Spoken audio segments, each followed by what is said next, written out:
Hi செல்லங்களா, எல்லாருக்கும் வணக்கம். பாருங்கள், நான் எங்கள் அக்கா பையன் வீட்டுக்கு போயிருந்தேன்.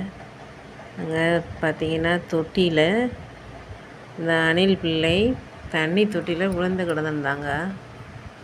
நான் பார்க்கும்போது தண்ணியில் அப்படியே விழுந்துக்கிட்டு இருந்துச்சு.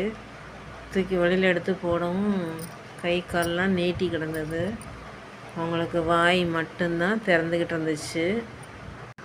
உடனடியாக அவங்கள காப்பாற்றணும்னு மட்டும்தான் தோணுச்சு. வீடியோ எடுக்கணும்னு எனக்கு தோணலை. உடனடியாக அவங்களுக்கு எப்படின்னா சூடு கொடுக்கணும். என்ன பண்ணுறதுன்னு பார்த்தேன். இங்கே பார்த்தீங்கன்னா வெயில் கூட அடிக்கலை, சரியான மழை வேறு பெஞ்சிட்டு இருந்துச்சு. இப்போ என்ன பண்ணன்னு தெரியல.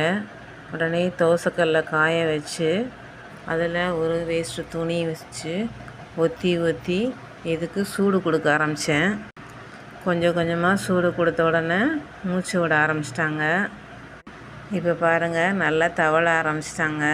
கொஞ்சம் கொஞ்சமாக அப்படியே தவந்து உள்ளே போகிறாங்க. அவங்களுக்கு இன்னும் சூடு தேவைப்படுது போல இருக்குது. துணி உள்ளே பூந்து போகிறாங்க. சரி, கொஞ்சம் நேரம் வச்சுருப்போன்னு வச்சுருந்தேன். இப்போ போய் பார்க்கலாம்.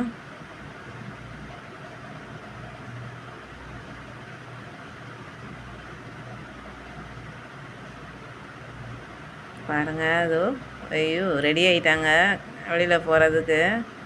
நல்லா மூமெண்ட் பண்ணுறாங்க. பாருங்கள், இன்னும் கொஞ்சம் நேரம் இருக்கட்டும். நல்லா ரெடி ஆகிட்டாங்க. ஃபஸ்ட்டு வாய் மட்டும்தான் திறந்துட்டு இருந்துச்சு. இப்போ மூச்சு விட்டு இப்போ நடக்க ஆரம்பிச்சிட்டாங்க நல்லா. அப்புறம் கொஞ்சம் நேரம் கழித்து வெளியில் விடலாம் அப்படின்னு ஒரு ஐடியா பண்ணியாச்சு. அப்புறம் நான் வெளியில் போகிற வேலை இருந்தது. அதனால் பையன்கிட்ட சொல்லி இதை வெளியில் விட்டுரு அப்படின்னு சொல்லிவிட்டு நான் வெளியில் போயிட்டேன்.